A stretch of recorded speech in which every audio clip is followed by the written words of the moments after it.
Yes. Yeah. All set, we can start. Yeah. Good afternoon, viewers, and welcome to this Ayurvedic session. Good afternoon, and let me all I hope all is watching this video is safe and sound during this pandemic time. We do expect that you are taking care of your health, and we all know that in today's world, health is the most utmost well. With the help of this platform, we are trying to create an awareness through Ayurveda, how you can take care of the health. And in Ayurveda, why tatyos, we would definitely like to tell you something about tatyos before we go ahead. Tatyos, we do have the panel of highly skilled and specialized Ayurvedic doctors. We have e-consultations. We are taking care of all our the patients who want to cannot travel to Tatyos, we can give them the online consultation.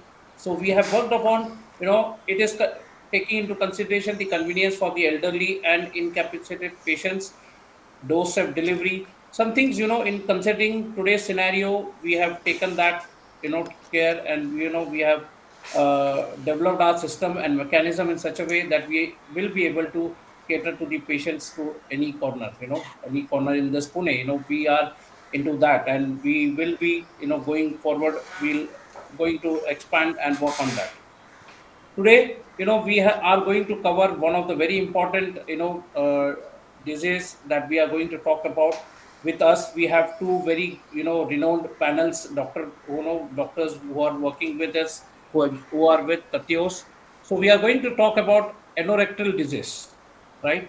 So before we go ahead, I would like to, give you a brief introduction about our doctors. We have Dr. Ashish Jaiswal with us. We have Dr. Gautam Singh Jadeja. Now, to begin with, we have Dr. Ashish Jaiswal. He is BMS, MD Ayurveda. He has done the specialty in proctology and gastrology, and he is expert in treating digestive and anorectal related issues. And we have Dr. Gautam with us, who carries with his 9 years of experience into general medicine. He is, specialized in, he excels in preparing the patient-specific medicine using Ayurveda concepts, which, yields uh, quality results in curing the root cause of the disease. All right. So my first question would be to Dr. Ashish Jaiswal. Doctor, if I ask you what is anorectal disease disorder और diseases, क्या हम इसके बारे में विस्तारित तरीके से जान सकते हैं अपने व्यूअर्स के लिए? जी बिल्कुल।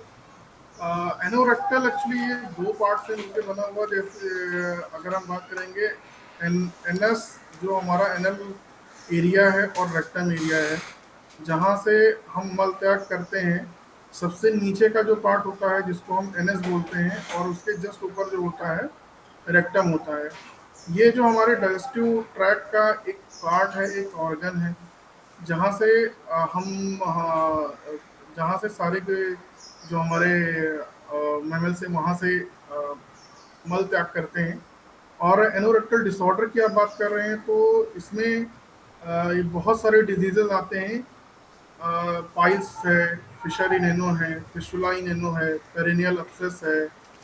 पेरिनियल एब्सिस जो होता है वो स्टार्ट में वहाँ पे अकोमुलेशन ऑफ पस हो जाता है, पस कलेक्शन हो जाता है, और बाद में कन्वर्ट हो जाता है फिशुला में। फिर वहाँ पे एनएल वाट्स होता है, एनएल पॉलिप होते हैं। ऐसे विभिन्न तरीके की अलग अलग वहाँ पे व्याधियाँ होती है। लेकिन बेसिकली अगर आज के डेट में देखा जाए तो सिर्फ तीन जो सबसे इम्पॉर्टेंट और सबसे ज़्यादा आजकल जो देखने को मिल रही हैं डिजीजेस, सारी देखने को मिलती हैं, लेकिन सबसे ज़्यादा जिसका प्रेवलेंस है वो है पाइल्स, जिसको हम हेमोराइड्स बोलते हैं। दूसरा है फिशर इन एनो, और तीसरा है फिशुला इन एनो। ये तीनों बहुत ही ज़्यादा प्रेवलेंस इनका पूरे वर्ल्ड में है। और इसमें भी अगर हम बात करेंगे फिशर और पाइल्स की, तो इन सारी व्याधियों में फिशर पाइल्स सबसे ज़्यादा मात्रा में पाया जाता है। अच्छा, अगर हम डॉक्टर आपसे समझना चाहें कि पाइल्स, फिशर और फिस्टुला में डिफरेंस क्या है, अगर एक हम समझ पाए, जैसे ये कुछ, ये तो जैसे ये टेक्निकल टर्म्स हुए, इसके अगर हम बिल्कुल। एक बेसिक तरीके से हम अगर अपने व्यूवर्स को समझा पाए, कि ताकि वो उन्हें समझे, कि एक उन्हें बेसिक पता चले कि कैसा हम इसको डिफरेंशिएट कर सकते हैं। पाइल्स, फिशर और फिशुला, ये तीनों अलग अलग डिजीजेज हैं, लेकिन एक्चुअली पेशेंट हमारे पास आता है तो वो आके अपने रीजनल लैंग्वेज में, जैसे अगर हम महाराष्ट्र की बात करेंगे वहाँ पे मस्सा हो जाता है या कोम हो जाता है, ऐसा वो बोलता है। हम नॉर्थ की बात करेंगे तो यहाँ पे बवासीर वर्ड चलता है कि इनको बवासीर हो गया है। तो जी। गुदा मार्ग पे अगर किसी भी प्रकार की कोई भी अगर बीमारी होती है तो पेशेंट सिर्फ और सिर्फ ये बोलता है कि उसको बवासीर हो गया है, मस्सा हो गया है, हेमरॉइड्स हो गया है, पाइल्स हो गया है। लेकिन ऐसा नहीं होता है। पाइल्स में जो होता है वो बेसिकली जो रेक्टल वेन्स होते हैं, जो एनएस के अंदर कुछ गुदवलियाँ होती हैं, वहाँ पे सूजन आ जाती है, वहाँ पे स्वेलिंग आ जाती है, जो फूल जाते हैं। फूलने की वजह से क्या गुब्बारे जैसा वो फूल जाते हैं, और फूलने के बाद वो जो होते हैं कभी ब्लीडिंग होती है, कभी ब्लीडिंग नहीं होती है। तो वहाँ पे गांठ सी अंदर पाइल्स हो जाता है। ये इंटरनल भी हो जाता है, एक्सटर्नल भी होता है, यानी गुदा मार्ग के अंदर भी होता है और बाहर भी होता है। अब दूसरी बात करते हैं फिशर की। फिशर जो होता है एक तरीके का, ये गुदा मार्ग पे चीरा लग जाना होता है, यानी कि आप अगर ऊन की बात करेंगे, जैसे एक घाव हो जाता है कि स्किन जो होती है वो फट जाती है। तो कई बार ऐसा होता है कि पेशेंट को बहुत हार्ड स्टूल हो, उसने स्ट्रेन बहुत ज़्यादा अधिक मात्रा में किया, तो जो स्किन है वहाँ की वो वहाँ से फट जाती है और वहाँ पे एक वुंड तैयार हो जाता है, जिससे ब्लीडिंग हो सकता है, वहाँ पे पेन रहता है। और तीसरा जो है, फिशुला की बात कर रहे हैं हम। तो फिशुला में क्या होता है, एक तरीके का जो एनएस मार्ग के अंदर से और एनएस मार्ग के बाहर एक तरीके का रास्ता बन जाता है, एक ट्रैक बन जाता है, जिसको फिशुला ट्रैक बोलते हैं। वो एक होल उसका इंटरनल ओपनिंग या होल जो उसको बोलेंगे वो अंदर की तरफ होता है, और दूसरा जो है वो बाहर की तरफ होता है, इसको फिशुला बोलते हैं। और ये जो बेसिकली होता है वो एनल ग्लैंड के इन्फेक्शन की वजह से हो जाते हैं सर। जी। अच्छा। अब मेरा सवाल डॉक्टर गौतम से रहेगा कि गौतम जी, क्या ये बता सकते हैं कि पाइल्स, फिस्टुला, फिशोर और फिस्टुला किन किन ऑक्यूपेशन वालों को हो सकता है? जी देखिए कि जैसे सर ने बताया कि ये जो रोग है वो स्पेशली गुदा मार्ग या फिर इनस से रिलेटेड होते हैं ये तीनों रोग। जी जी और इसमें कैसा रहता है कि इसके कारण जो हमारे आयुर्वेद में बताए गए हैं, इसके बहुत सारे कारण बताए गए हैं, जिनमें से मेन है कि खून की खराबी, एसिडिटी, पित्त की वजह से, इन जी सब की वजह, और दूषित खान पान की वजह से, मतलब खाने की बिगड़ी हुई आदतों की वजह से, जब शरीर के सारे दोष असंतुलित हो जाते हैं, मतलब उनका बैलेंस जब बिगड़ जाता है, जी तो ऐसे ऐसे ऑक्यूपेशन में रहने वाले लोग जिनका ज़्यादा इफेक्ट इनस पे आता है या फिर गुदा पे आता है, जैसे आपको मैं एग्जांपल देता हूँ कि ड्राइविंग करने वाले लोग हो गए, ज़्यादा देर तक बैठने वाले लोग हो गए, या फिर ऊंचे-नीचे रास्तों पर ट्रैवलिंग करने वाले लोग हो गए। इन जी सब लोगों में जैसे बाइक चलाते हैं बहुत सारे, जी तो बाइक चलाने की वजह से ज़्यादा प्रेशर जो है वो एनल रीजन पे आता है। जी ड्राइविंग करने की वजह से एनल रीजन पे प्रेशर आता है। फिर हॉर्स राइडिंग करने की वजह से एनल रीजन पे प्रेशर आता है। जी फिर समझो कहीं कहीं पे गिर गए और उस पे गिरते वक़्त अगर एनल रीजन पे कहीं मार लग गया, तो वो एक हेतु हो जाता है। इन जी हेतुओं की वजह से, मीन्स ये रीज़न्स की वजह से, जब वो सब जो हमारे पहले से खराब दोष हैं शरीर में, जो हमारे खराब खान-पान और खराब आदतों की वजह से बढ़े हुए हैं, जी उनको एक जगह मिल जाती है अपना इफ़ेक्ट दिखाने के लिए। तो वो इफ़ेक्ट वो उस जगह पे दिखाते हैं जहाँ पे खराबी सबसे ज़्यादा हो। तो इन लोगों में क्या होता है कि खराबी एनस रीजन में तो चल ही रही है, जी रोज़ के काम की वजह से। जी तो इस वजह से वो सारे दोष एनस रीजन में अपना इफ़ेक्ट दिखाते हैं और उनको पाइल्स, फिशर, फिस्टुला जैसी बीमारी हो जाती है। जी। और मैं अगर सही समझ रहा हूँ तो डॉक्टर गौतम, हम कह सकते हैं कि आज के कॉर्पोरेट वर्ल्ड में जो हम देख रहे हैं कि कंटिन्यूअस स्ट्रेच आवर्स में एम्प्लॉइज 8-8, 10-10, 12 घंटे जो काम कर रहे हैं, स्पेशली पिछले कुछ 1-2 साल में जो वर्क फ्रॉम होम का कंसेप्ट बढ़ा है, जहाँ पे कि या एम्प्लॉइज कंटिन्यूअस स्ट्रेच कर रहे हैं अपने आप को। तो आई यस। थिंक ये हम देख सकते हैं कि आज के कॉर्पोरेट वर्ल्ड में जो कंटिन्यूअस, उसके चलते भी हमारे व्यूवर्स में काफ़ी ये हो सकते हैं कि वो भी इस बीमारियों के शिकार हों, इनफैक्ट, राइट? यस, यस, उनमें भी पॉसिबिलिटी बढ़ ही जाती है क्योंकि उनका भी बैठने का काम कंटिन्यूअसली 3 आवर्स, 4 आवर्स बैठने का काम हो गया है। जी तो जी उसकी वजह से वहाँ पे जो है पसीना ज़्यादा आना या फिर वहाँ पे बालों का खींचना, ये जी जैसे सर ने, आशीष सर ने बताया कि जो पाइलोनोइडल साइनस रहता है, जी वो जनरली होता है बाल वहाँ से खींच जाए और टूट जाए तो वहाँ पे जो ग्लैंड रहता है वो इन्फेक्ट हो जाता है। पसीने के रहते या फिर कुछ गंदगी के रहते। तो इस वजह से वहाँ पे साइनस या फिर छोटी-सी फोड़ी तैयार हो जाती है। छोटी-सी फोड़ी फिर धीरे-धीरे पकते-पकते बड़ी फोड़ी में उसका परिवर्तन हो जाता है। मतलब वो ट्रांज़िशन हो जाती है एक बड़े पस पॉकेट के फॉर्म में। और जब वो पस पॉकेट फूटता है या फिर पस पॉकेट ड्रेन होना चालू होता है और उसकी भी ठीक से इलाज नहीं हो पाता है, तो उसका कन्वर्जन हो जाता है आगे फिस्टुला में जाके। तो ये अभी जो स्ट्रेच आवर्स में कंप्यूटर पे काम करने वाले लोग हैं, उनसे उनको तो काफ़ी ध्यान रखना चाहिए कि उनके एक तो पहली बात तो जो आईटी फील्ड में काम करते हैं, उनके खाने-पीने का शेड्यूल पहले ही बिगड़ा होता है। जी, जी, फिर ना तो वो एक्सरसाइज़ कर पाते हैं, ना वर्कआउट कर पाते हैं, जिससे उनके दोष संतुलित रहें। जी, ना तो वो बैलेंस्ड डाइट ले पाते हैं। जी, दूसरे काफ़ी जो आईटी फील्ड्स में रहते हैं, वो बहुत सारे एडिक्शन से भी जूझते रहते हैं, जैसे स्मोकिंग है, ड्रिंकिंग है। तो इन सब कारणों की वजह से दोष तो उनमें बढ़ने ही वाले हैं और फिर अगर बैठने का ज़्यादा काम हो रहा है या फिर ट्रैवलिंग का, बाइक पे ट्रैवलिंग का या फिर कहीं भी कार से ट्रैवलिंग का ज़्यादा टाइम हो रहा है, तो उसकी वजह से उनको होने की पॉसिबिलिटीज़ बहुत बढ़ जाती हैं। अच्छा। और अगर मैं डॉक्टर गौतम आपसे ये भी समझना चाहूँ कि क्या ये जो हमने अभी जिस डिज़ीज़ के बारे में या बीमारियों के बारे में भी हमने डिस्कशन किया है, हुँ। क्या ये बच्चों में भी हो सकता है? क्या हम बच्चों में कभी-कभी कैसा रहता है कि डेवलपमेंट और ग्रोथ के टाइम पे जी, माँ के गर्भाशय के अंदर जब बच्चा बढ़ रहा होता है, जी, तब अगर उसके चलते, उसके ग्रोथ के चलते अगर गुद में कुछ बीज दोष बोलते हैं, आयुर्वेद में उसका टर्म यूज़ किया हुआ है बीज दोष। बीज दोष मीन्स जेनेटिक इफ़ेक्ट। तो जी, जेनेटिक इफ़ेक्ट में मीन्स जीन्स में कुछ खराबी आने की वजह से वो जो ऑर्गन रहता है, वो गलत तरीके से डेवलप होता है या फिर उसमें विकृति आ जाती है। विकृति मीन्स कुछ तो भी डिफेक्ट आ जाता है।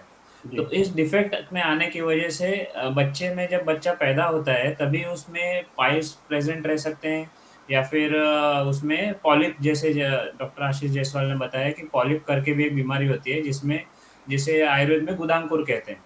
ओके, तो वैसे पॉलिप करके एक म्यूकस का ही बॉल टाइप रहता है जो जी, एनस में प्रेज़ेंट रहता है, जी, जिससे डेफिकेशन में प्रॉब्लम आता है या फिर मल त्याग करने में प्रॉब्लम आता है। जी, तो ये दोनों बीमारियाँ भी बाय बर्थ भी प्रेज़ेंट रह सकती हैं बच्चों में। अच्छा। अब मेरा सवाल डॉक्टर आशीष से रहेगा कि आशीष जी अगर हम समझना चाहें कि पाइल्स के कितने कितने प्रकार के पाइल्स हो सकते हैं और मल त्याग के समय जो ब्लीडिंग होता है, क्या ये पाइल्स के सिम्पटम हैं? आपका आवाज़ नहीं आ रहा है sir. We have lost you Ashish ji I think. Yes. या पाइल्स जो है इसके सब अलग अलग टाइप्स में भी कई टाइप हैं। जैसे अगर पहला इसमें टाइप देखेंगे तो अगर आयुर्वेद के हिसाब से देखेंगे तो शुष्क और आर्द्र यानी कि ड्राई और वेट ऐसा उसको हम बोल सकते हैं। और इसको हम बोलेंगे bleeding and non non bleeding piles. तो सबसे पहला जो क्लासिफिकेशन हो जाता है कि एक पाइल्स में ब्लीडिंग होती है, एक पाइल्स में ब्लीडिंग नहीं होती है। अब हम नॉर्थ की अगर बात करेंगे तो नॉर्थ में बहुत सारे पेशेंट आते हैं, बोलते हैं हमको बवासीर हुआ है लेकिन हमको वो बाधी वाला बवासीर हुआ है। बाधी का इन द सेंस यहाँ पे ये मतलब है कि उनको ब्लीडिंग नहीं होता है बट उनको पाइल्स है, उनको बवासीर है, उनको हिमोरॉइड्स है। ये एक क्लासिफिकेशन हो गया। दूसरा क्लासिफिकेशन आता है इंटरनल एंड एक्सटर्नल, यानी कि अभ्यंतर और बाह्य। तो अगर अभ्यंतर का मतलब है कि बहुत सारे लोगों को जब वो वॉश करते हैं तो उनको एक वहाँ पे कुछ मस्सा सा लगता है। वो मस्सा जो है अगर बाहर पे हाथ धुलते समय अगर वहाँ कोई मस्सा लग रहा है तो वो बाहर का पाइल्स हो सकता है। और अंदर के पाइल्स भी होते हैं जिसको हम इंटरनल पाइल्स बोलते हैं। अब हम इंटरनल पाइल्स को अगर देखने जाएंगे तो इंटरनल पाइल्स के अगेन चार ग्रेड होते हैं। एक्चुअली टाइप्स नहीं, ग्रेड होते हैं। वो ग्रेडिंग सिस्टम उसका कैसे रहता है कि पहले ग्रेड में क्या होता है, जो अभी जैसे मैंने आपको पहले आपको बताया था कि अंदर जो है वो जी, वहाँ पे जो हमारी जो आर्टरी आती है, जो ब्रांचेस होती हैं, उसमें स्वेलिंग आ जाती है 3, 7, 11 ओ क्लॉक पे। और इनके अलावा कोई पाइल्स होता है तो उसको हम सेकेंडरी पाइल्स बोलते हैं। 3, 7, 11 are these are primary piles. तो ये पाइल्स में क्या होता है, स्वेलिंग आ जाती है। जी, अब ये स्वेलिंग आने के बाद क्या होता है कि फर्स्ट ग्रेड में तो हमारे पास पेशेंट नहीं आता है। वो फर्स्ट ग्रेड में पेशेंट इग्नोर ही करता है उसको। वहाँ पे सूजन आ गई है, वो बाहर नहीं दिख रहा है, किसी प्रकार का कोई प्रॉब्लम नहीं हो रहा है। कभी कभार उसको ब्लीडिंग हो जाएगी या हल्की सी ईचिंग रहेगी, इस तरीके की चीज़ें होती हैं, तो हमारे पास पेशेंट नहीं आता है। अब उसको सेकंड ग्रेड जब वो चालू होता है, सेकंड ग्रेड में क्या होता है, मस्सा लैटरिन करते समय, शौच करते समय बाहर तो आता है, बाहर आने के बाद वो क्या होता है, अपने आप अंदर चला जाता है। यानी वो सिर्फ जब हम स्ट्रेनिंग करते हैं तो स्ट्रेनिंग के बाद वो नीचे आएगा और फिर अपने आप वो अंदर चला जाएगा। ये हो गए उसके सेकंड ग्रेड। और तीसरे ग्रेड में क्या होता है कि बाहर तो आ गया है, बट वो स्ट्रेन आपने कर भी लिया, बट वो अंदर नहीं जा रहा है। बट आप क्या करेंगे कि मैं उसको थोड़ा मैनिपुलेट करेंगे, फिंगर मैनिपुलेशन करेंगे तो वो अपने आप अंदर चला जाए। यानी कि उंगली की सहायता से अगर आप उसको मैनिपुलेट करेंगे तो वो अंदर चला जाता है। और चौथा जो है उसमें क्या होता है कि पूरा का पूरा पाइल्स बाहर आ जाता है, जिसको हम प्रोलेस पाइल्स भी बोलते हैं, और लास्ट ग्रेड 4 ग्रेड होती है और वो बाहर ही रुक जाता है। अब तो इस तरीके से इंटरनल एक्सटर्नल में, इंटरनल के ये टाइप हो गए, और एक्सटर्नल जो होता है वो बाहर कहीं पे भी में भी वो 3711 हो सकता है, या इसके अलावा सेकेंडरी पाइल्स हो सकता है, वो किसी भी जगह पे जो है एनएस के पार्ट पे हो सकते हैं। अच्छा, अब मेरा सवाल डॉक्टर गौतम से रहेगा, अगर हम ये समझना चाहें कि जो एनल रीजन गुदर में दर्द होना या जलन होना, क्या ये पाइल्स, फिस्टुला, या जो पाइल्स, फिस्टुला और हमने वो कहा उसका उसके सिम्टम्स हैं बेसिकली फिशर और फिस्टुला के? हाँ, कैसा रहता है कि पहले तो जैसे सर ने बताया कि उसकी ग्रेडिंग बताई सर ने कि फर्स्ट ग्रेड, सेकंड ग्रेड में, फर्स्ट ग्रेड में पेशेंट हमारे पास नहीं आते। तो ये जो ग्रेडिंग सिस्टम है उसको आयुर्वेद में बोला गया है पूर्व रूप, रूप और पूर्व रूप और रूप में क्लासिफाई किए गए हैं जी। तो आयुर्वेद में कैसा गया है, कहा है कि पूर्व रूप मतलब जो व्याधि, मतलब जो बीमारी हमको होती है उस टाइम पे जो लक्षण होते हैं उसके पहले के सिम्टम्स, मतलब कि हमको जो इंडिकेशन देते हैं कि अब आगे जाके क्या हो सकता है, शरीर में कुछ तो भी गड़बड़ चल रही है, इसके जो इंडिकेशंस रहते हैं उसको हम पूर्व रूप कहते हैं। तो पूर्व रूप में ये लक्षण आते हैं कि बहुत सारे लक्षणों का डिस्क्रिप्शन दिया गया है। जैसे मैं कुछ एग्जांपल देना चाहूँगा कि या तो बहुत टाइम तक कॉन्स्टिपेशन रह रहा है, दूसरा कॉन्स्टिपेशन न रह के जुलाब भी हो रहे हैं जी।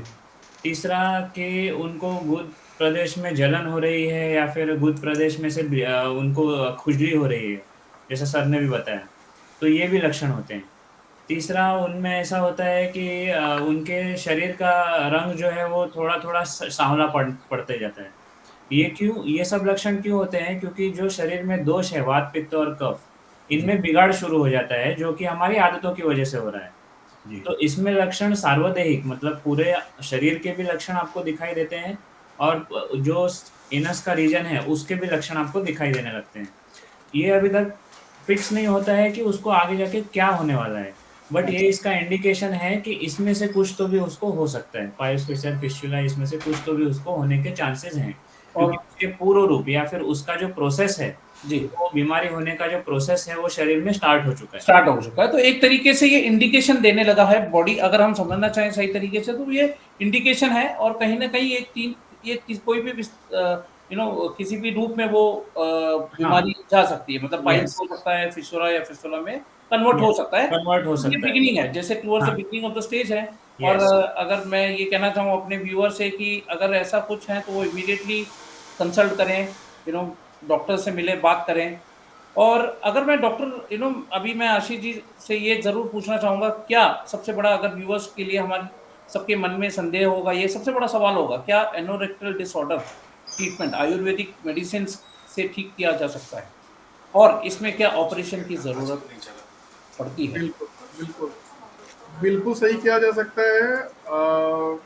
पाइल्स और फिशर, अभी मैं यहाँ पे ज़्यादातर मैं पाइल्स, फिशर और फिस्टुला 3 व्याधियों के बारे में ज़्यादा बात करूँगा, क्योंकि ये 3 सबसे ज़्यादा जो मुख्यतः जो है हमारे पेशेंट्स में देखने को मिलता है।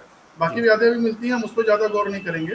बट सामान्य हम कहेंगे, अगर सामान्य तरीके से अगर हम एक 70-80 तक के ले लें 100 में से, मतलब 70 to 80% हम कह सकते हैं कि जी, अगर मान लीजिए मैं 100 पेशेंट लेता हूँ तो 100 में से हमको 60 पेशेंट उसमें से इवन या 70 पेशेंट जब बोलेंगे तो उसमें से फिशर और पाइल्स, ये दोनों चीजें कॉमन हो जाती है। मतलब एक ही पेशेंट में फिशर भी होगा, पाइल्स भी होगा, और उसके साथ साथ में सेंटिनल टैग होता है, मैं उसके बारे में भी आपको बता दूंगा। सेंटिनल टैग होता है, ये तीनों चीजें मिलती हैं।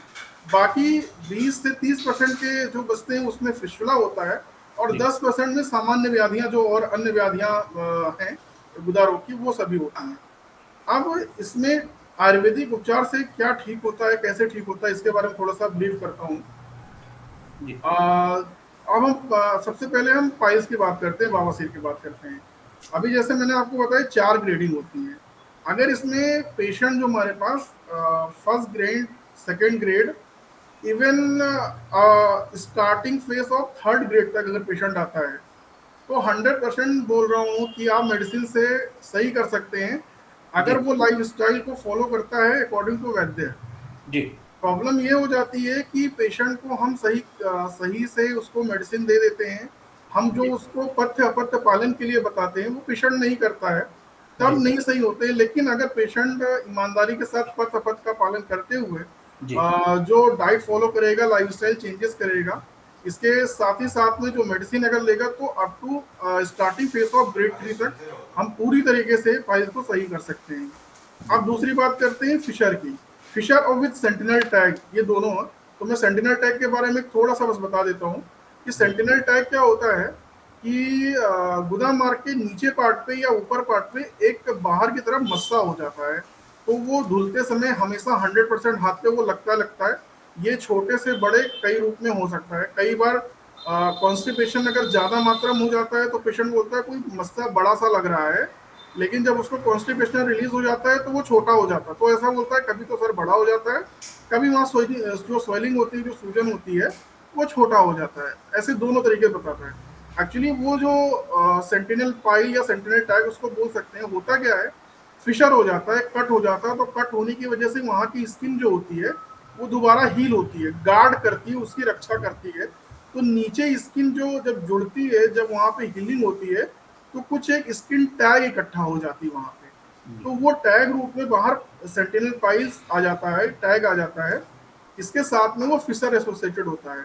तो फिशर की ट्रीटमेंट के पार्ट से कैसा है कि हम 70 to 80% पेशेंट में, इवन बोल सकते हैं अप टू 85% पेशेंट में विदाउट सर्जरी हम ठीक कर सकते हैं। और अगर एक्यूट है तो हम बिल्कुल सही कर सकते हैं। क्रोनिक है तो मे भी हो सकता है कि 10 से 12-15% तक ऑपरेटिव के चांसेस है। बट अगर अर्ली एज में आ जाता है, पेशेंट ईमानदारी के साथ आ जाता है, तो जी बिल्कुल आयुर्वेदिक ट्रीटमेंट से हम बिल्कुल सही कर सकते हैं। तीसरा जो फिशुला की बात करें, फिशुला एक ये टोटली नाड़ी वर्ड है। नाड़ी वर्ड का मतलब है कि एक तरफ से मुख खुला हुआ है और वो सेम पाइपलाइन जैसा स्ट्रक्चर जो है वो अंदर क्या खुला है। इसमें मेडिसिन का रोल ना के बराबर है।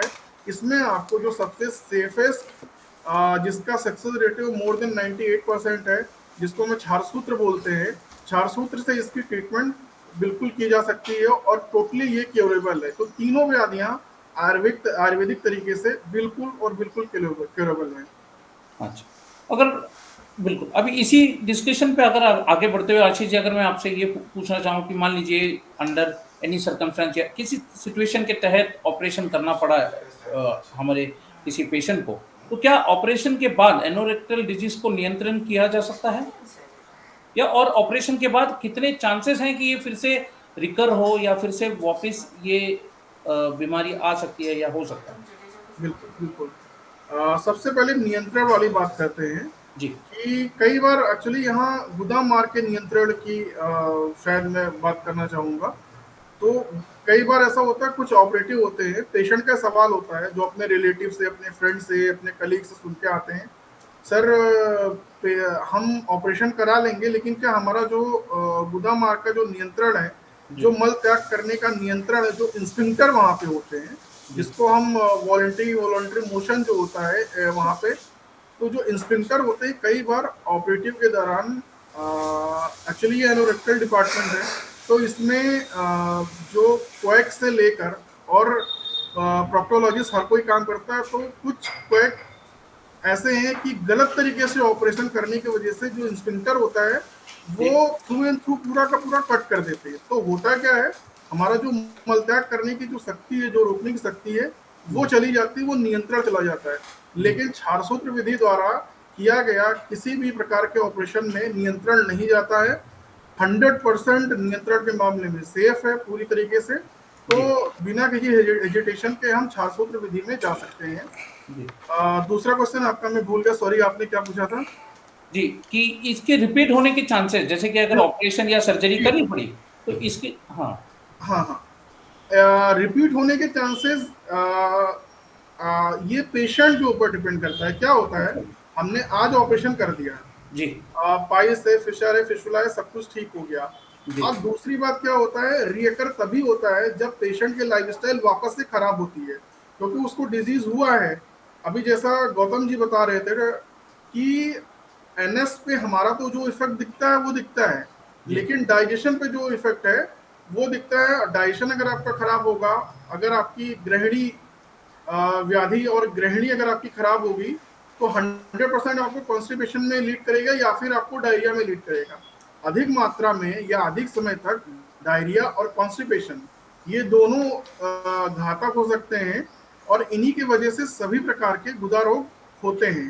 तो अगर पेशेंट का हमने ऑपरेशन कर दिया, पेशेंट चला गया, उसने लेकिन अपनी तरीके से खाना पीना लाइफ स्टाइल अपनी तरीके से रखा, लाइफ स्टाइल में चेंजेस नहीं किया, तो किसी भी तरीके से कोई भी चिकित्सा की जाएगी, चाहे वो ऑपरेशन हो, चाहे वो समन चिकित्सा मेडिसिनल पॉइंट ऑफ व्यू से हो, इवन या किसी भी आयुर्वेदिक हो या किसी भी पैथी में हो, आप उसको रोक नहीं सकते। लेकिन अगर पेशेंट ईमानदारी के साथ, अगर उसका डाइजेशन सही है, कॉन्स्टिपेशन नहीं हो रहा है, लाइफ स्टाइल को फॉलो कर रहा है, पालन कर रहा है, तो 100% दोबारा नहीं होता है। जी बिल्कुल। जी अब मेरा सवाल डॉक्टर गौतम से रहेगा कि क्या इस जो ये हमने अभी पाइल्स, फिशर और फिस्टुला के बारे में बात किया, इसका घरेलू उपचार है? क्या ये घरेलू ट्रीटमेंट से ठीक हो सकते हैं? और किस हद तक हमें एज़ अ पेशेंट हो, व्यूअर्स हो, हमें ये समझने की ज़रूरत है कि इसे हमें घर में ठीक कर लें, और हमें किस लेवल के बाद डेफ़िनेटली एक डॉक्टर को कंसल्ट करना ज़रूरी है? नहीं, देखिए, जैसे अभी आपको आपके शरीर में कुछ बिगाड़ हो रहा है, जी, उसके जब पूर्व रूप आपको दिखाई देते हैं, जी, जैसे मैंने बताया पहले कि अभी तक आपको डिजीज़ पूरी तरीके से हुआ नहीं है, बस जी, स्टार्टिंग के लक्षण है। जैसे अभी जुलाब किसी को भी हो सकते हैं, जी, कॉन्स्टिपेशन किसी को भी हो सकता है, जी, अलग-अलग कारणों की वजह से। बिल्कुल। लेकिन ये ज़रूरी नहीं है कि उनको पाइल्स होगा ही। तो जी, अगर हम हमारा डायरिया का जो कारण है, या फिर जी, हमारे जो कॉन्स्टिपेशन के जो कारण है, या दूसरे जो भी हमारे को इंडिकेशंस मिल रहे हैं उनके जो कारण है, उसका हम लोग अध्ययन करें या फिर जी, अभ्यास करें कि ये किस वजह से हो रहा है, और जी, वो चीज़ हम लोग टाल दें, मतलब हेतु उसके जो भी कारण है उसको हम लोग टाल दें, उसका जी, सेवन करना बंद कर दें, तो आगे जाके वो पाइल्स, फिशर, फिस्टुला में कन्वर्ट नहीं होगा। वो वहीं पे स्टॉप हो जाएगा, हमारा कॉन्स्टिपेशन रिलीव हो जाएगा, हमारा डायरिया अगर ठीक हो जाएगा, तो वो आगे जाके कन्वर्ट नहीं होगा। जी, ये कब होता है कि जब हम लोग उसको नज़रअंदाज करते हैं कि चलो कॉन्स्टिपेशन चल रहा है, हम सुबह उठ के, बहुत सारे लोगों में ये देखने के लिए मिलता है कि भई जिनका पेट साफ नहीं होता है, वो सुबह उठ के पानी पीना चालू कर देते हैं। जी। कभी भी 7 बजे उठ रहे हैं, 10 बजे उठ रहे हैं और सुबह उठ के पानी पी रहे हैं 2-2 ग्लास, क्यों? क्योंकि मोशन नहीं आ रहा है। बिल्कुल, ये तो उनके सामान्य धारणा है हाँ, लोगों ये की। सामान्य धारणा है कि आप सुबह उठ जी, के पानी पिएँगे तो पेट साफ आएगा, आप स्वस्थ जी, रहोगे। तो बिल्कुल। ये उसका इलाज नहीं होता है असल में। क्योंकि जी, पानी पीने से और जो चीज़ें बढ़ रही हैं, जैसे शरीर में गीलापन बढ़ने लगता है। आप पानी पी रहे हैं तो ऑब्वियसली गीलापन शरीर में बढ़ने लगेगा, जी, जिसे हम आयुर्वेद की भाषा में क्लेद कहते हैं। तो जी, अगर वो क्लेद बढ़ रहा है, तो अगर आपके पेट को साफ भी कर रहा है, तो दूसरी 2 चीज़ें और नहीं उत्पन्न करेगा उसमें से। जी, ऐसा है। तो आपको ज़रूरी है कि डायरिया और कॉन्स्टिपेशन या फिर कोई भी डाइजेस्टिव तरीके का डिसऑर्डर हो, या फिर कोई भी आपके खून खराबी का ये हो, जैसे कि आप खाना-पीना ठीक से नहीं कर रहे हैं, या फिर नींद ठीक से नहीं ले रहे हैं, सोने का शेड्यूल आपका ठीक नहीं है, या फिर आप वर्कआउट नहीं कर रहे हैं, पूरा दिन बैठने का काम है, कुछ एक्सरसाइज़ आप नहीं कर पा रहे हैं, ये जी, चीज़ें हैं। या फिर आपका कोई एडिक्शन है, ये चीज़ें हैं। या फिर आपका आयुर्वेद में तो एक रीज़न ये भी बताया है कि ज़्यादा स्त्री संभोग या ज़्यादा सेक्स करने से भी आपके शरीर में काफ़ी दूषित चीज़ें पैदा होने लगती है, काफ़ी नुकसान होने लगता है शरीर को। तो जी, ये भी अगर आपका कोई कारण है, या फिर इन कारणों को आप नज़रअंदाज कर रहे हैं, जी, या वही सेवन करते जा रहे हैं, जैसे कि डॉक्टर आशीष ने बताया कि आपको हमने ठीक कर दिया एक बार, जी, लेकिन फिर आप अगर इस चीज़ों का सेवन करते जा रहे हैं बार-बार, जी, तो जी, आगे जाके वो चीज़ें तकलीफ देने ही वाली है। और घरेलू उपचार ऐसा है कि अगर आप जैसे पूर्व रूप मैंने बताया उसको सॉल्व करते हैं, उसकी अगर ट्रीटमेंट लेते हैं, जैसे कि आपको जुलाब हो रहा है तो आपने खाना, उसके भी अभी बहुत लोगों में बहुत गलत मान्यताएँ भी हैं। गलत मान्यता ऐसे है कि जुलाब हो जाता है तो लोग दही खाना शुरू कर देते हैं। जी, तो ये बहुत गलत चीज़ है। दही असल में जुलाब रोकने के लिए नहीं होता है। वो जी, दही हम लोग को जब जुलाब होते हैं तब हम लोगों को लंघन करना चाहिए, हल्के खाने खाना चाहिए। जिसमें बिल्कुल। आती है मूँग दाल की खिचड़ी आती है, जी, आपकी भात की कांजी या पेस्ट जिसको बोलते हैं वो आता है, तड़का दी जी, हुई या बिना तड़के दी हुई जैसे जिसको पसंद है। ये सब चीज़ों का सेवन करके हमको हमारे डाइजेस्टिव ट्रैक्ट को ठीक करना रहता है, उसको ताकत देनी रहती है, अग्नि जी, बढ़ानी रहती है। जी, आयुर्वेद में मेन कारण पाइल्स का यही बोला है कि अग्नि अगर मंद हो जाए, तो उनको आगे जाके पाइल्स होने के चांसेस रहते हैं। आगे जी, जाके in the sense in the future 5 years, 6 years की मैं बात कर रहा हूँ। जी, तो उनको स्टार्टिंग में ही लंघन करके मतलब हल्का खाना खा के या फिर दीपन-पाचन की दवाइयाँ लेके अपने जो भी डाइजेस्टिव सिस्टम है उसको पावरफुल बनाने की ज़रूरत रहती है। जी, अगर वो पावरफुल रहेगा तो आगे जाके ये कोई भी प्रॉब्लम आपको नहीं छुएगा। जी, अगर आपको पाइल्स हो चुका है, फिशर हो चुका है, फिस्टुला हो चुका है, तो आप उसको घरेलू उपचार से ठीक नहीं कर सकते हैं। जी, आपको ये ज़रूरी है कि आप किसी वैद्य या डॉक्टर के पास जाके उसको डायग्नोज़ करवा रहे हैं, वो किस ग्रेड तक है आप उसको अच्छे से आपका उसका एनालाइज़ कर रहे हैं कि क्या जी, आपको हुआ है। बहुत सारे लोगों को ये पता भी नहीं रहता है कि उनको क्या हुआ है। वो एक वर्ड को लेके कि हमको मूलव्याध हो गया है या बवासीर हो गया है, ये लेके चलते रहते हैं। मेडिकल में जाके उसकी दवाइयाँ लेते रहते हैं और वो कुछ असर नहीं कर पाती है क्योंकि असल में उनका रोग कुछ और होता है। जी, तो आपको ये बहुत ज़रूरी है कि अगर कुछ भी तकलीफ़ हो रही है, जी, यही नहीं पाइल्स, फिशर, फिस्टुला के बारे में ही मैं नहीं कह रहा हूँ, मैं सभी बीमारियों के बारे में कह रहा हूँ। जी, तो जी, आपको डॉक्टर की राय लेना, उनसे कंसल्ट करना और उस ट्रीटमेंट लेना ज़्यादा अनिवार्य हो जाता है या कंपल्सरी हो जाता है। तो यही है कि अगर आपको गुद प्रदेश में कुछ भी तकलीफ़ हो रही है, तो आप अगर वो बहुत दिनों तक हो रही है, समझो 1 2-3 दिन में ठीक नहीं हो रही है आपके आहार-विहार सुधारने के बाद भी, तो ये ज़रूरी है कि आप उसको डॉक्टर से जाके डायग्नोज़ करवाएँ और घरेलू उपचार ना करें। जी। और इसमें अगर हम समझना चाहें आपसे डॉक्टर गौतम कि इसमें हम क्या परहेज़ कर सकते हैं या हमें क्या पालन करना चाहिए? हाँ, जैसा कि मैंने कहा कि आपके डाइजेस्टिव सिस्टम को स्ट्रॉन्ग या फिर हमारी अग्नि जिसको बोलते हैं, अग्नि का कांसेप्ट कैसा है कि हमारे पचाने की शक्ति को अग्नि कहते हैं। जी, अग्नि क्या करती है? चीज़ों को पचाती है। वैसे ही हम जो भी खाते हैं तो हमारे शरीर के अंदर भी अग्नि होती है, जो कि हमारे आयुर्वेदिक और हमारे शास्त्र के ग्रंथों में भी लिखा हुआ है कि शरीर की अग्नि अगर शांत हो जाती है तो मृत्यु हो जाती है। तो वो शरीर की जो अग्नि है उसको स्ट्रेंथन या फिर उसको स्ट्रॉन्ग करने के लिए हम लोग को बहुत सारे उपाय करने चाहिए और उसके बहुत सारे उपाय हैं। जैसे कि आप हल्का खाना आप हमको रोज़ खाना चाहिए। जी, तो हल्के खाने में रात को हम जैसे कि पार्टियाँ लोग करते हैं या फिर फ़ास्ट फूड वग़ैरह जो खाते हैं, तो जी, उसमें बहुत सारा चीज़ रहता है, दही रहता है, ये सब चीज़ें रहती हैं जो कि बहुत हेवी रहती है डाइजेस्ट होने में। तो वो हम दोपहर के टाइम में अगर खाना ही है, तो दोपहर में के टाइम में प्रेफ़र करें क्योंकि दोपहर के टाइम में हमारे पचाने की शक्ति अच्छी होती है। रात के टाइम में हमारे पचाने की शक्ति कम होती है क्योंकि हम सीधा सोने चले जाते हैं उसके बाद में। उसके बाद में कुछ एक्टिविटी नहीं कर पाते हैं। तो रात का खाना हमेशा अगर हल्का लिया हमने, तो भी इसके 50% होने के चांसेस कम हो जाते हैं। कि जैसे कि दाल-चावल खाना हम लोगों को टालना चाहिए रात में। फिर जी, ज़्यादा चिकन वगैरह नॉन-वेजिटेरियन जो डाइट है, वो जी, हमको रात में टालनी चाहिए। जी, इसकी बजाय हल्का खाना कि हल्की हमने खिचड़ी खा ली या फिर जो भाखरी होती है, वो जी, खा ली या फिर पोरिज या फिर बार्ली का जो ओटमील रहता है, वैसा कुछ खा लिया, जो हल्का जी, खाना है। शीरा खा लिया या उपमा खा लिया। ये सब चीज़ें अगर हमने रात में खाना स्टार्ट किया, जिनको डाइजेशन की बार-बार तकलीफ़ रहती है, एसिडिटी की तकलीफ़ है, उनके लिए मैं बोल रहा हूँ। तो जी, उनकी आधी चीज़ें वैसे ही कम हो जाती है, उनको आधी तकलीफ़ें वैसे ही कम होने लगती है। और बॉडी है, वो हमेशा खुद को सुधारने की हमेशा ट्राई में रहती है, कि उसमें कुछ बिगाड़ आ रहा है, तो खुद से खुद ठीक करने का हमेशा ट्राई में रहती है। तो अगर हम उसको ऐसे हल्के खाने और हमारे आदतों में सुधार दूसरा आदतों में सुधार कैसा रहता है कि हम सुबह जल्दी थोड़ा उठ सकते हैं, तो उसके क्या हमको दिन का टाइम स्पेंड ज़्यादा मिल जाता है, हमारे पचाने की शक्ति को ज़्यादा टाइम मिलता है। वो जो हमारा रात में खाया हुआ अन्न है और जो हम दूसरा सुबह खाने वाले हैं, वो पचाने के लिए ज़्यादा स्पैन मिल जाता है।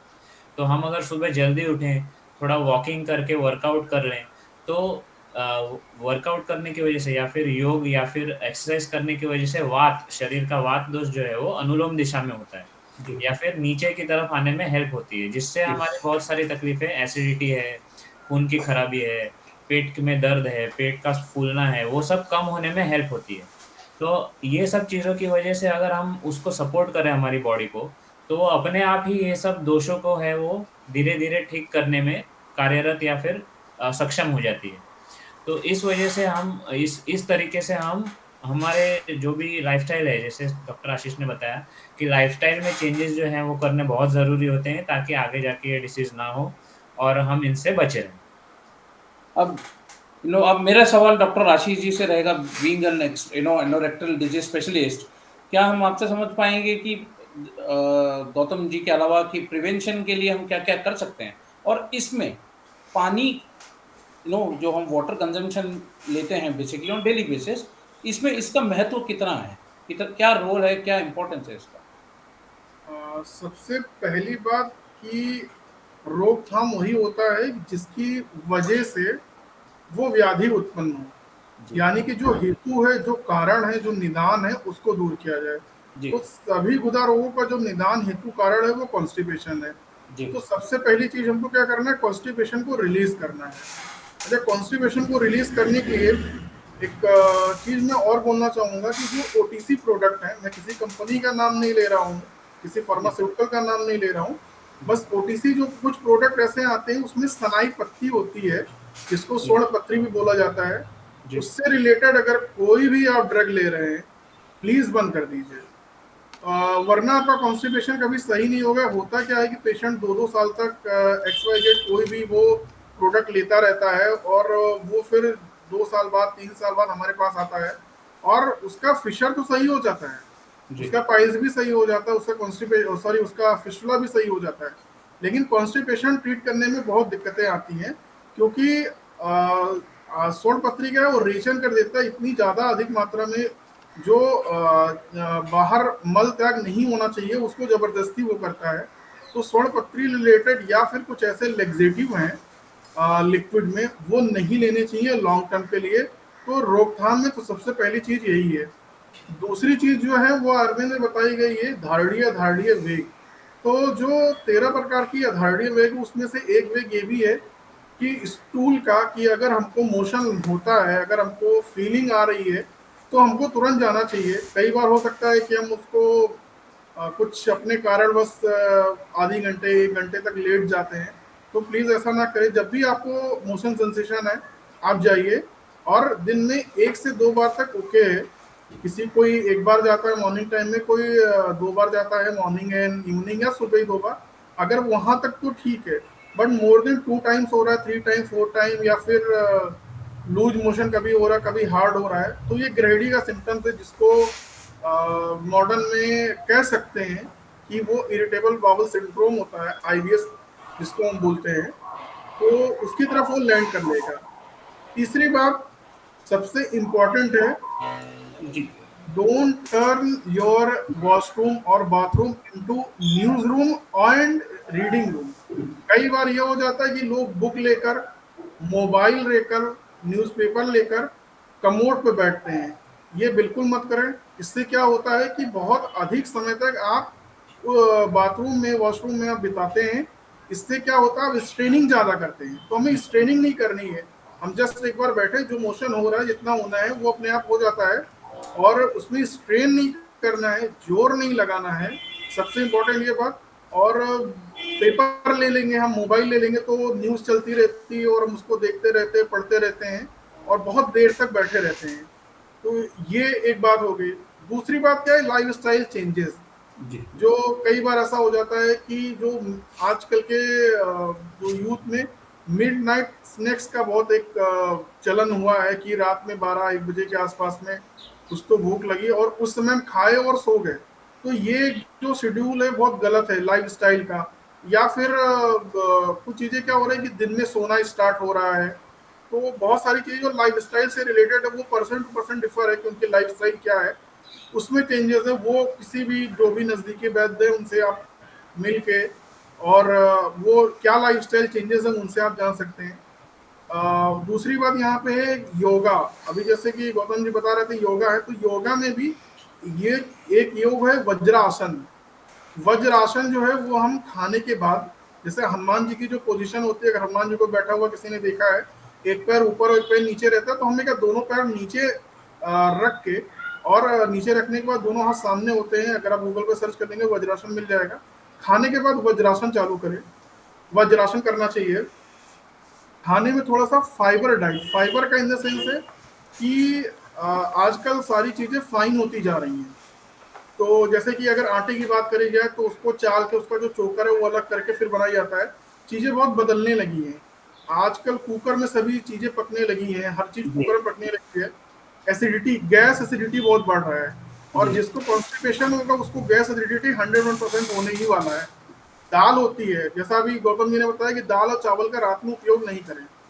तो दाल क्या होती है, दाल को जब हम पकाते हैं कुकर में, पहले कैसे होता था कि खुले बर्तन में जब पकाते थे जी तो उसके ऊपर का जो एक झाग निकलता था उसको हम निकाल के किनारे कर देते थे। बिल्कुल। आजकल वो झाग उसी में रह जाता है, जिसकी वजह से गैस एसिडिटी के साथ में लोगों को ऑर्थो के प्रॉब्लम यानी कि हड्डी रोग जो है, जो वात व्याधि है, वो अधिक होने लगी है। जी तो यहाँ पे मैं ये कहना चाह रहा हूँ कि गुदा रोग कॉन्स्टिपेशन के द्वारा सिर्फ गुदा रोग ही नहीं, कॉन्स्टिपेशन अगर हो रहा है तो बहुत सारी डिजीज में आप लैंड अप करेंगे। क्योंकि आयुर्वेद में बोला गया है सर्वे रोगा अपि मंदो अग्नि। ये वाग्भट संहिता में आया है कि सभी रोगों का जो मूल रूप है या मूल कारण जो है वो मंदाग्नि है। तो मंदाग्नि इन द सेंस है कि जो हमारी डाइजेशन पावर है वो जी जैसे जितना भी कम होगा, जितना भी कम होता जाएगा, या फिर जितनी भी मंद होगी तो खाना नहीं पचेगा, और खाना अगर सही से नहीं पचने वाला है तो वो गुदा रोगिनी किसी भी तरीके की व्याधि हो सकती है। जी ये एक बात हो गई। दूसरी बात ये है कि डेली कोई एक फल की मैं नाम नहीं ले रहा हूँ, जो भी सीजनल फ्रूट आपके यहाँ जो भी मिलता है, सिर्फ ओनली वन पीस आप उसको डेली आपको रॉ फॉर्म में खाना है। जैसे अनार की बात कर रहे हैं, पोमग्रेनेट की बात कर रहे हैं, तो उसको जूस मत पीजिए। हाँ, जूस उन लोग के लिए जो थोड़े एजेड हो गए, जिनके दांत नहीं है या कुछ प्रॉब्लम है या हेल्थ रिलेटेड इशू कुछ है उनको, जिसकी वजह से च्युइंग नहीं कर पा रहे, तो अलग की बात है। नहीं तो अब रॉ फॉर्म में लीजिए। मौसम्मी है, वो भी अगर रॉ फॉर्म में ले सकते हैं तो वेल एंड गुड। संतरा है, ऑरेंज है, तो रॉ फॉर्म में जो भी हमारे यहाँ फ्रूट मिल रहे हैं उसको अब रॉ फॉर्म में लीजिए तो ज़्यादा बेटर है।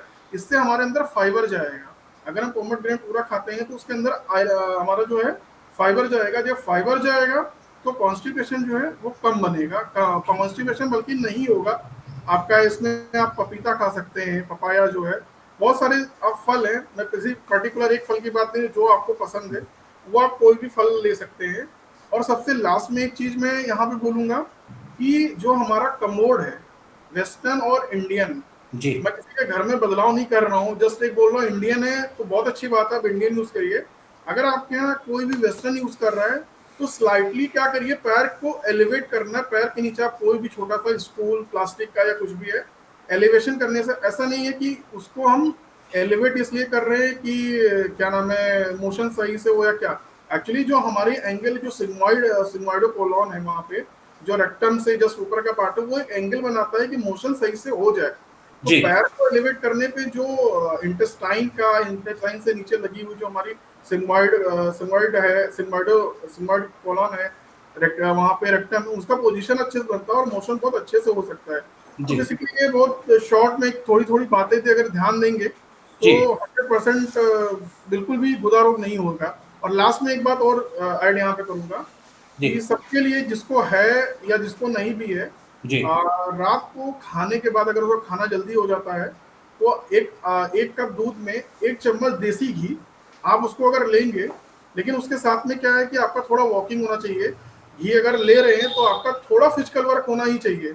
1 चम्मच से नुकसान नहीं करेगा। बहुत लोग का ऐसा मानना है कि हम घी लेते हैं जी तो हमारा कोलेस्ट्रॉल बढ़ जाएगा। जी एक्चुअली वो घी से ज्यादा तो दिन में रिफाइंड खा जाते हैं। जी रिफाइंड से ज्यादा नुकसान करता है, घी से बिल्कुल भी नुकसान नहीं करता है। जी आप गूगल उठा के देख सकते हैं, बल्कि घी से कोलेस्ट्रॉल कम होता है। बट एक बस वहां पे जो टर्म एंड कंडीशन, जो एक स्टार लगा हुआ है कि जी थोड़ा आपका फिजिकल एक्टिविटी होना चाहिए। फिजिकल लेकिन अगर एक्टिविटी आप बैठे हुए हैं जी तब तो आप मत लीजिए, लेकिन अगर आपका थोड़ा भी फिजिकल एक्टिविटी हो रहा है तो जी 1 कप दूध में आप 1 चम्मच घी लेंगे।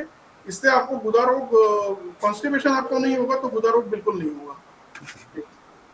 और जैसे दूसरा कि मैंने डॉक्टर आप हाँ जी बोल जी दूसरा मैं एक चीज़ ऐड करना चाहूँगा कि मुझे अभी क्लिक हो गया, जैसे सर ने कहा कि डॉक्टर आशीष ने कहा कि फल हमको लेना चाहिए।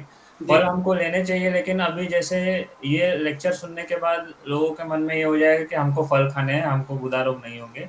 तो वो खाने के तुरंत बाद फल खाना शुरू कर देते हैं कि जी चलो अभी खा के हो गया, अभी फल खाते हैं। तो जी ऐसा नहीं होना चाहिए। सब चीज़ का अभी आपने पेट भर के खाना खाया है, तो जी आपकी अग्नि जो है ऑलरेडी वो खाने को पचा रही है। तो जी आपको जो फल हैं, वो किसी और टाइम पे खाना है, खाने के तुरंत बाद नहीं खाना है। जी ना तो नाश्ते के तुरंत बाद खाना है, किसी भी चीज़ के बीच में खाना है जब आपको थोड़ी बहुत भूख हो। जी या फिर खाने के तुरंत पहले खा सकते हैं आप, लेकिन खाने के बाद बिल्कुल भी नहीं खाना है। जी जी क्योंकि वो कैसा रह जाता है कि फल हैं वो कच्चे फॉर्म में हम खाते हैं, वो पचने के लिए थोड़े भारी होते हैं। जी तो उसके लिए हमको ज़्यादा पचाने की शक्ति होनी चाहिए हमारे पास में, इसलिए जी हमेशा हमको खाने के पहले या तो फल खाने चाहिए या जी फिर खाना पचन होने के बाद 1-2 2-3 घंटे के बाद में फल खाने चाहिए।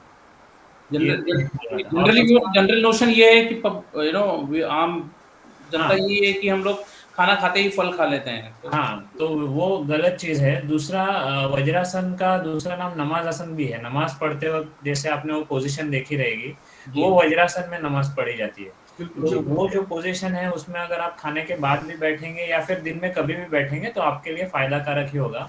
एनोरेक्टल डिसीज़ आपको बहुत आप टाल सकते हैं उनको। जी।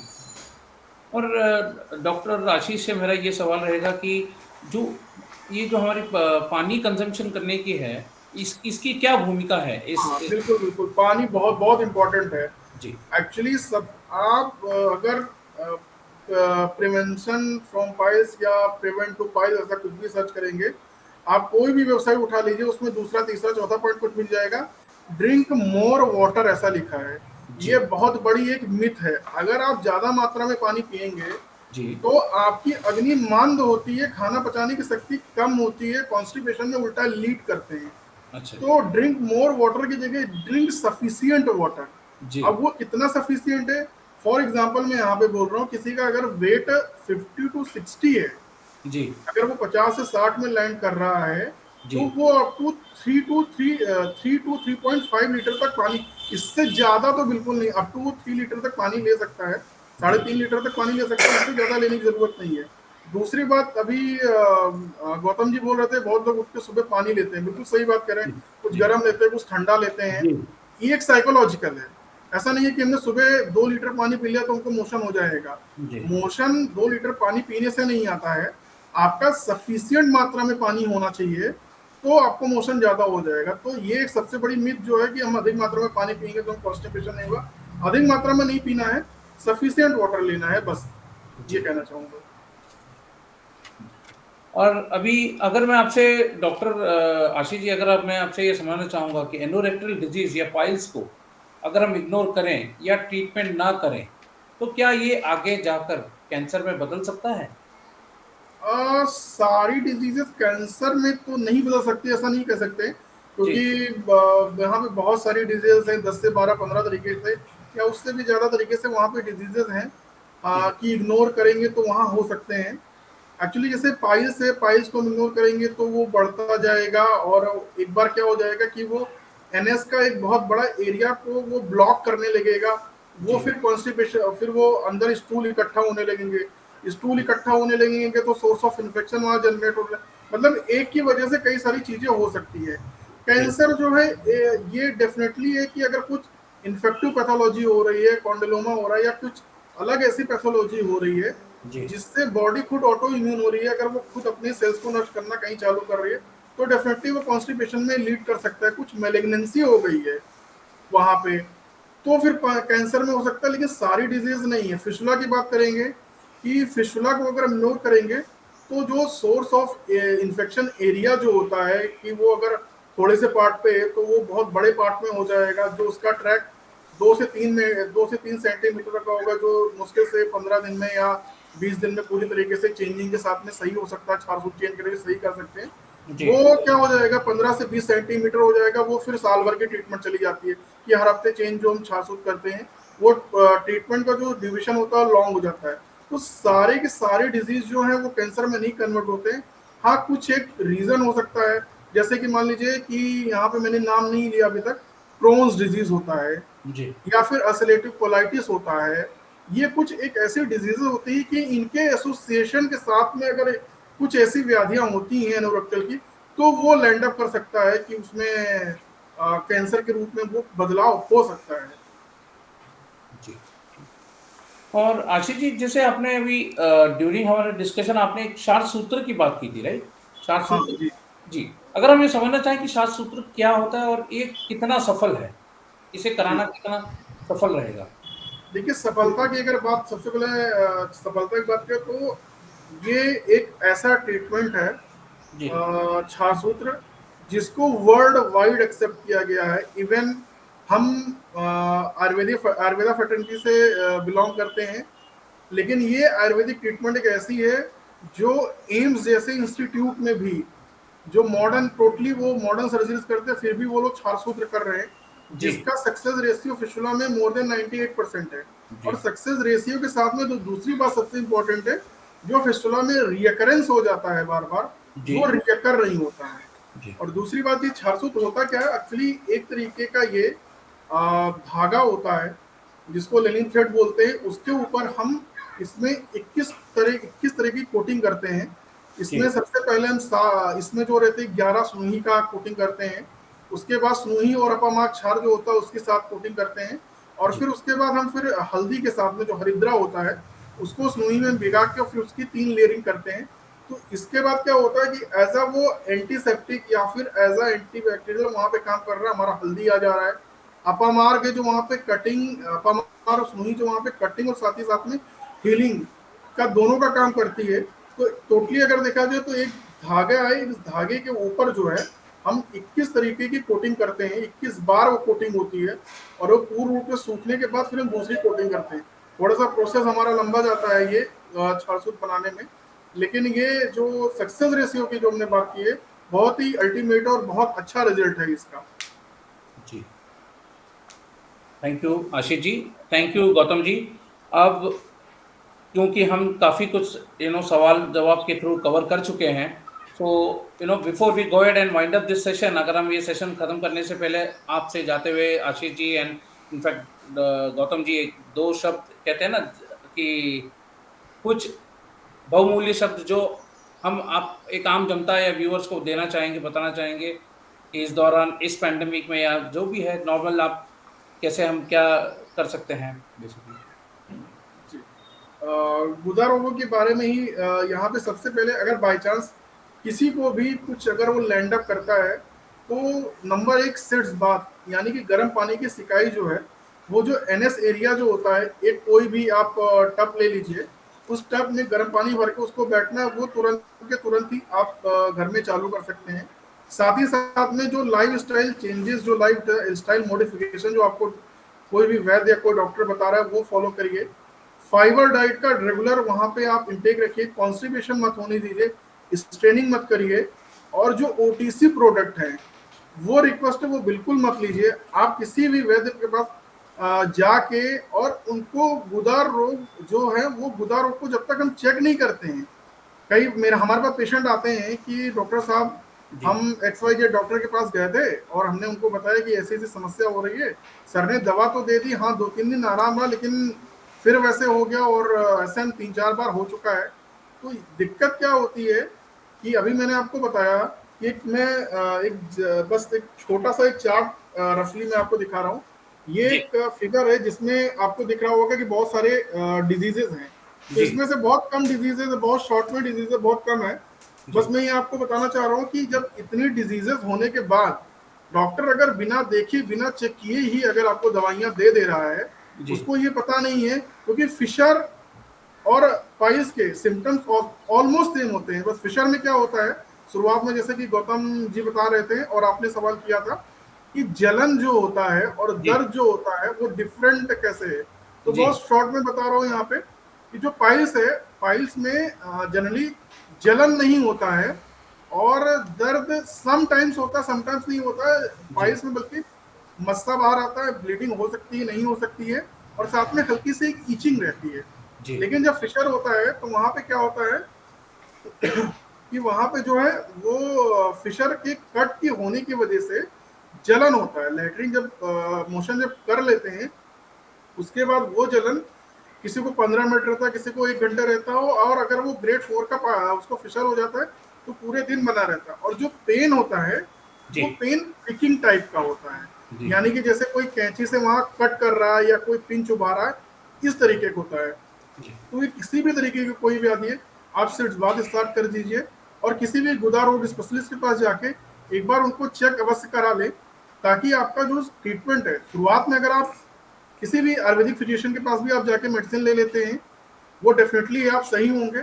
लेकिन अगर आगे वो कहीं भी लैंड अप होते हैं तो आप चेक जरूर एक बार करा लीजिए, बिना चेक किए लॉन्ग टर्म ट्रीटमेंट मत रखिए।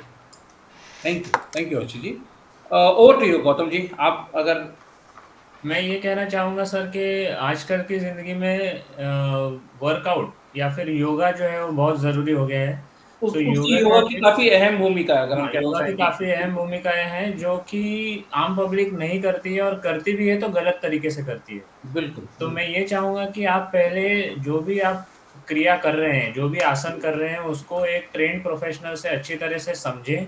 जी। उसके फ़ायदे क्या हैं, उसका पोस्चर क्या है, अलाइनमेंट क्या है, वो अच्छे से समझें, क्योंकि मैं योगा प्रैक्टिस कर रहा हूँ 3 साल से। Yes, तो yes, I मुझे was समझ about to come में to that. Because हाँ, you being an yoga expert and हाँ। in Ayurveda. तो ऐसे काफ़ी केसेज़ देखने को मिलते हैं कि उनको पता है कि सूर्य नमस्कार से ये चीज़ होनी चाहिए, जी, लेकिन नहीं होती है, उनकी तकलीफ़ बढ़ जाती है। जी, तो जी, वो बोलते हैं कि अरे मैंने योगा करना स्टार्ट किया और मेरी तकलीफ तो बढ़ गई।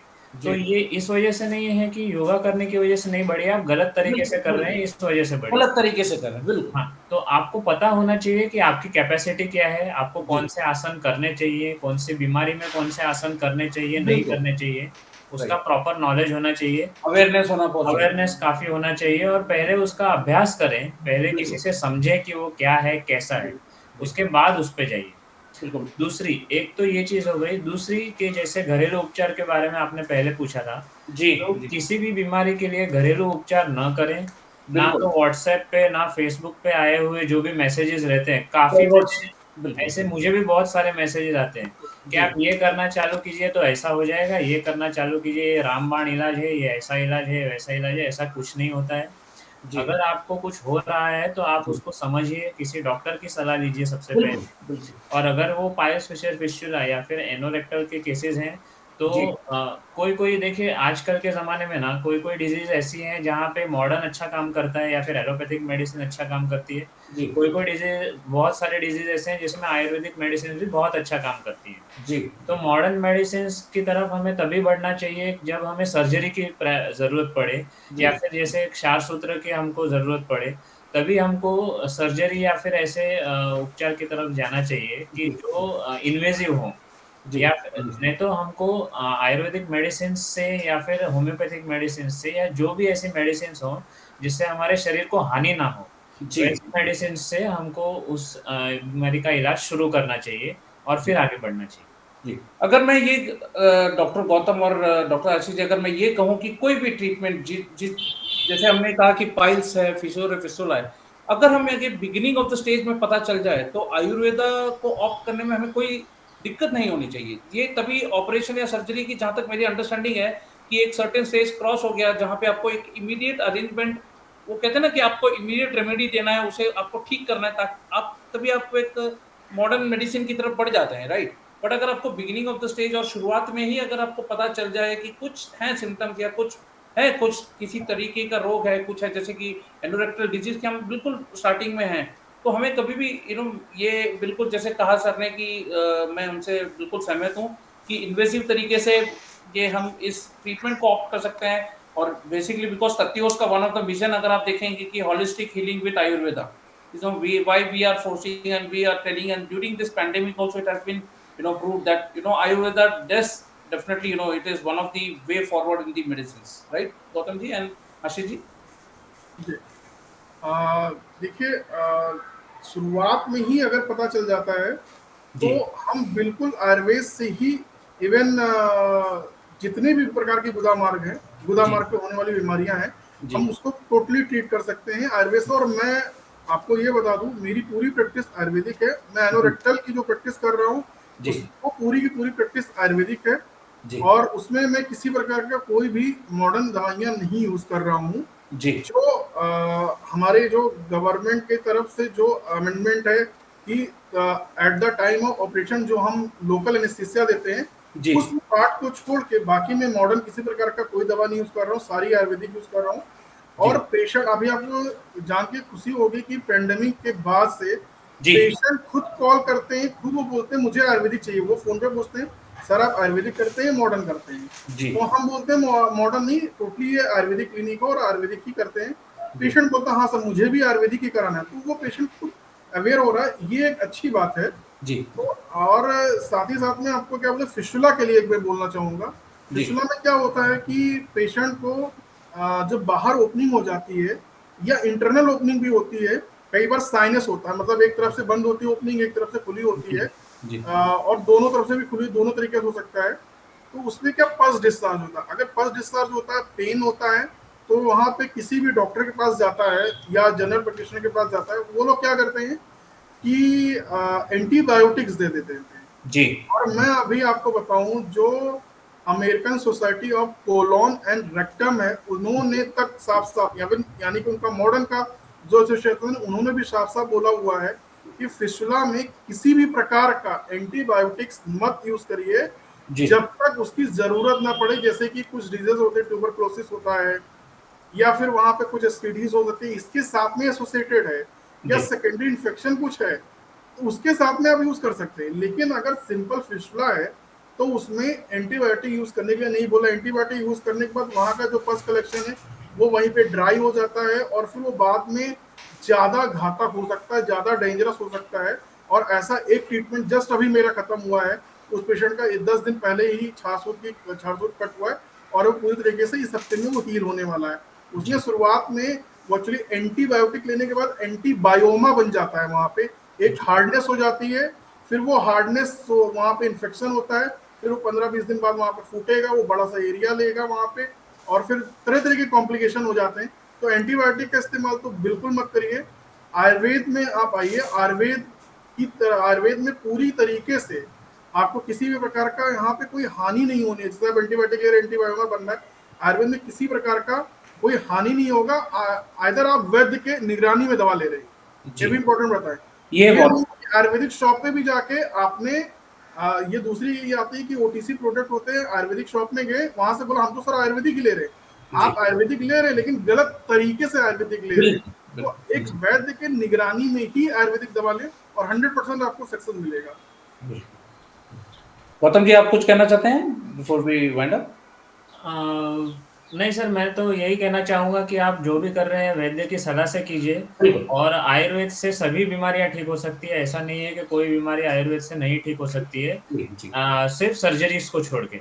जी तो सर्जरीज तक बात लेके ही क्यों जानी जब आप नहीं उसको जाना है। पहले ही जी, ठीक कर बिल्कुल सकते हैं। हमारी हाँ, तो मेरा यही था सवाल कि मेरा शुरुआत प्रश्न यही था व्यूअर्स के मन में कि जब जब हमें पता है कि हम एक बिगिनिंग स्टेज में हैं, शुरुआती में हैं, और हमें हाँ, पता है कि कुछ ना कुछ है, और कभी भी एक आयुर्वेदिक प्रैक्टिशनर से कंसल्ट करने में हमें कोई दिक्कत, हाँ, और इसी इसी इसी माध्यम को हमने मद्देनजर हमने देखिए एट तथियोस we have launched the consultation platform, online consultation, we are working towards the technology. Last 1 डेढ़ साल में हमें पेंडेमिक ने क्या सिखाया है कि sitting at home how we can reach out to the doctors, right? This is what and that is our what our aim is at तथ्य। बिल्कुल बोलिए। और भी मैं एक चीज़ कहना चाहूँगा कि लोगों के मन में ये बात रहती है कि आयुर्वेदिक दवाइयाँ 6 महीने बाद ठीक करती है, 7 महीने बाद ठीक करती है। तो ऐसा नहीं होता है, ठीक वो भले 6 महीने में करेगी, लेकिन आपको असर तो 1 हफ्ते में दिखने लगेगा। जी आपकी जो तकलीफ़ें हैं, वो धीरे-धीरे 1 हफ्ते में, 2 हफ्ते में कम होने लगेगी। जी तो आप लॉन्ग स्टैंडिंग मेडिसिन लेके अगर आप आगे की कोई मेजर सर्जरी बचा रहे हैं, तो उसमें क्या जी नुकसान है? बिल्कुल तो मैं यही कहूँगा कि जैसे ही आपको किसी सिम्पटम का पता चलता है कि वो 1 हफ्ते से ज़्यादा रह रहा है आपके शरीर में, तो आप तुरंत डॉक्टर से कंसल्टेशन लें, उसकी प्रॉपर ट्रीटमेंट लें आयुर्वेदिक, जिसके से वो आगे बड़े रोग में रूपांतर ना हो। Thank you, Dr. Gautam. Thank you, Dr. Ashiji. And to all our viewers, thank you who have been watching us. And, we definitely at Tatyos, we will be doing, more of these webinars. You can always visit our website, that is www.tatyos.in. And you can come back to us here with your feedback, that is care@tatyos.in. You can contact us at 7066139139. We are on Facebook, Instagram, Twitter, and YouTube. Your suggestions are most welcome, and definitely आगे आने वाले दिनों में आप ऐसे ही webinars हमसे देखते रहेंगे। अगर आप किसी स्पेशल डिजीज या कुछ है किसके बारे में जानना चाहते हैं, डेफिनेटली आप हमें लिखिए, we will be more than happy to help you. Thank you viewers, thank you doctor Gautam, thank you, नमस्ते, थैंक यू, नमस्ते, thank you very much sir. Thank you.